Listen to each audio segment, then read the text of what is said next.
Alors, on poursuit justement sur cette thématique de l'hybridation entre l'intelligence artificielle et la créativité humaine, qui reste indispensable, on l'aura compris. Savoir comment les designers vont s'emparer de cette question, comment ils vont tout simplement continuer à exister, et ils vont continuer à exister, et de quelle façon ils vont travailler avec cette nouvelle collaboratrice qu'est l'IA, dont il faut sans doute avoir peur, ouais, pourquoi pas.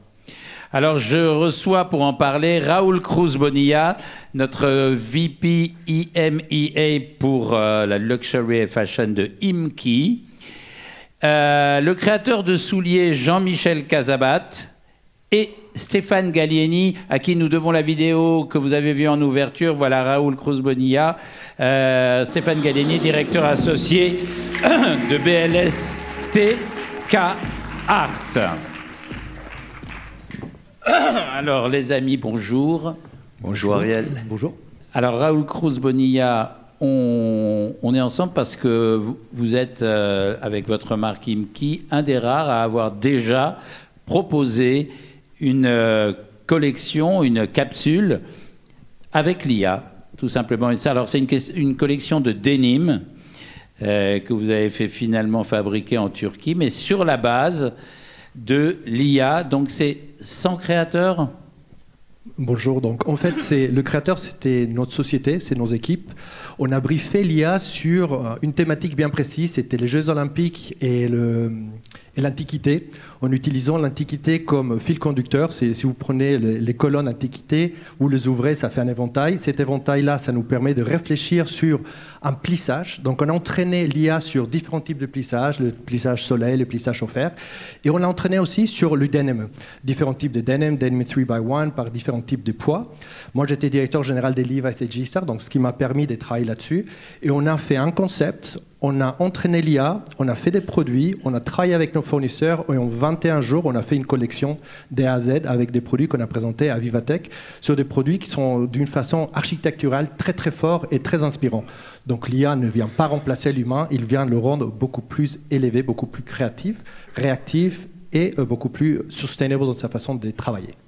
On se demande vraiment qui sortira en fin de défilé dans l'avenir, si c'est l'IA qui s'en occupe. Mais alors justement, Stéphane Gallieni, dans une conversation qu'on a eue pour préparer cet entretien, vous m'avez dit quelque chose de très intéressant, c'est qu'il y a une reprise de pouvoir de votre et de notre génération, et d'une certaine manière, avec l'IA, c'est le retour de la créativité. Et ça, j'aimerais vraiment que vous nous expliquiez pourquoi.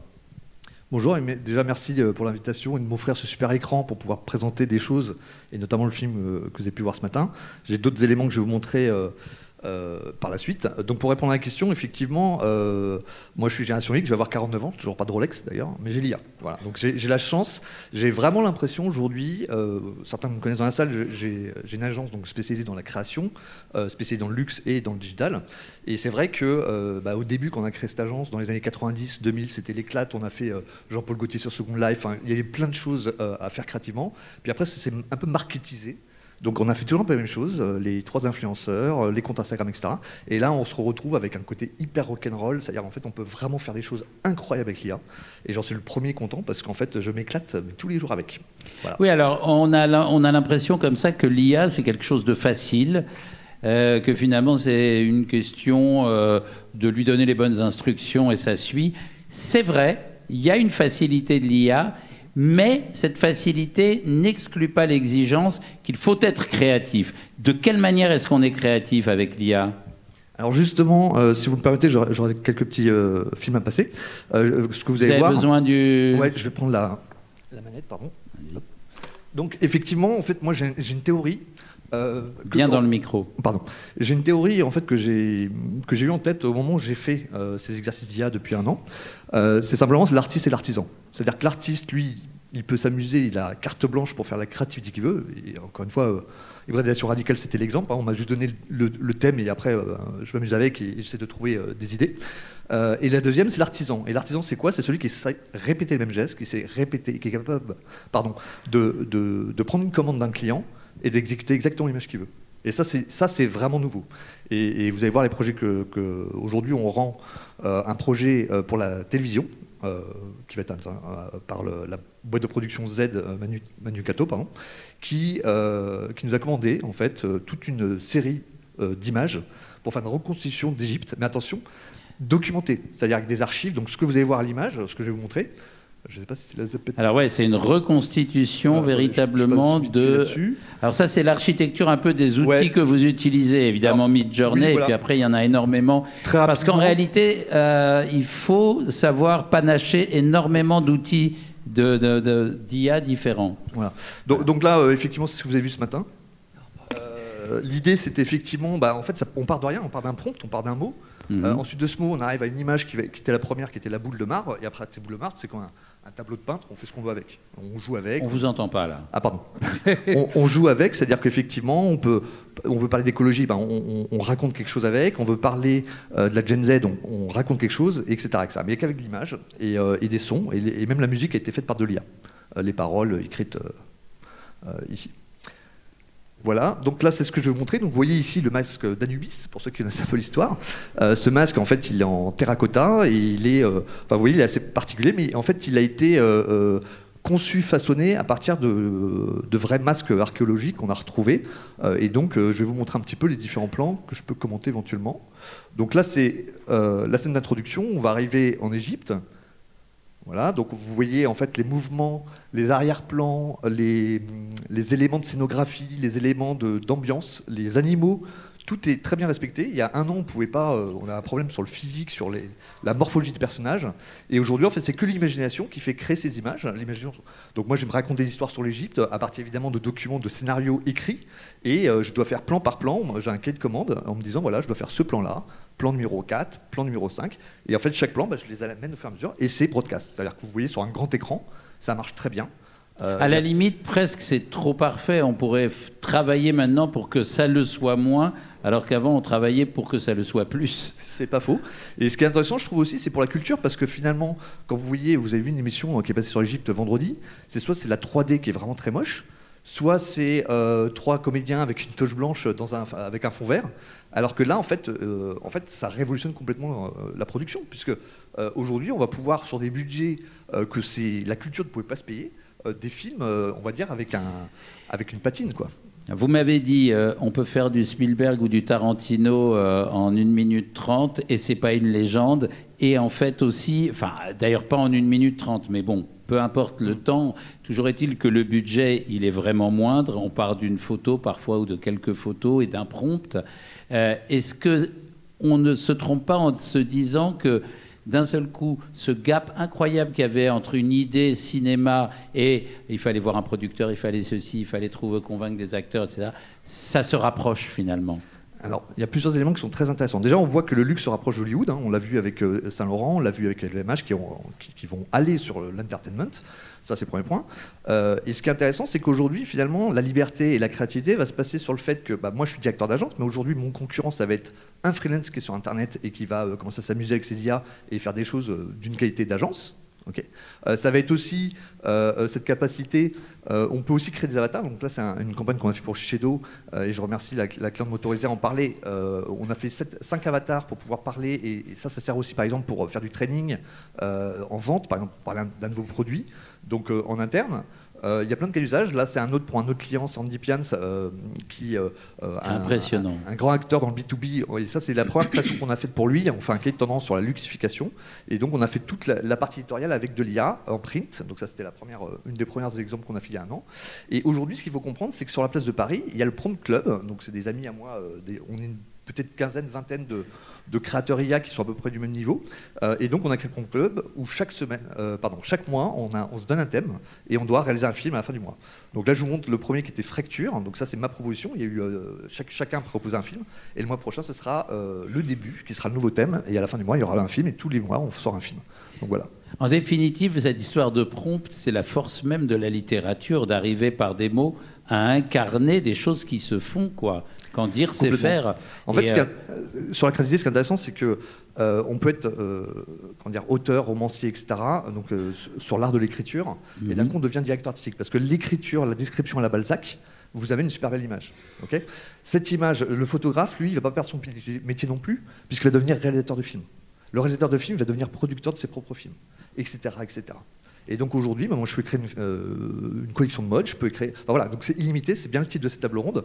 Et j'encourage aussi dans la salle, j'ai aussi une autre mission, c'est que j'éduque les nouvelles générations, la Gen Z, notamment avec Eric Bryans à Paris School of Luxury, mais aussi à l'ISG Luxury Management ou autres.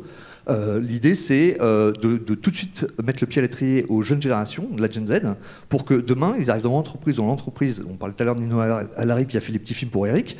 Là, c'est sa classe, Bachelor 3 chez Paris School of Luxury. Et je suis très bluffé par la capacité de ces élèves à... Regardez, ici, on a une collection de pulls moches, donc c'était le thème que je leur avais proposé. Et derrière, ils ont imaginé une collection de mode autour du pull moche. Donc, ils m'ont fait des trucs super. Et vraiment, je les encourage à continuer. Et j'encourage les gens dans la salle de les prendre, parce qu'ils cherchent encore des stages pour janvier. Ils sont déjà armés IA. Donc, allez-y, franchement, recrutez-les. C'est hyper important pour eux de se faire la main aussi en entreprise.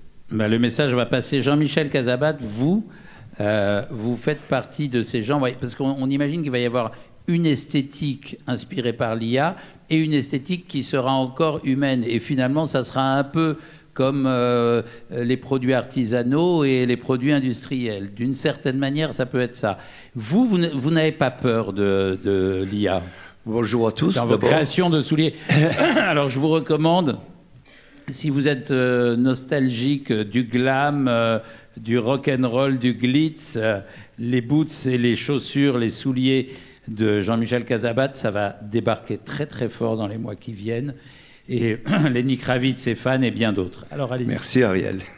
Non mais d'abord pour moi, je suis quand même old school. Alors, au début, quand on m'a parlé de l'IA, j'ai dit ça c'est un super travail qu'on a fait avec une jeune artisane parisienne qui s'appelle Aurélie. Et c'est du jean vintage recyclé. On prend des paires de Levi's vintage qu'on effile, et après on met à tisser, on rebrode ça. Bon, pour faire une paire, il y a 3 jours de travail, et on rehausse de fil d'or et fil d'argent. Ça fait partie également de nos objectifs, de travailler avec l'artisanat français, aussi bien en province qu'à Paris.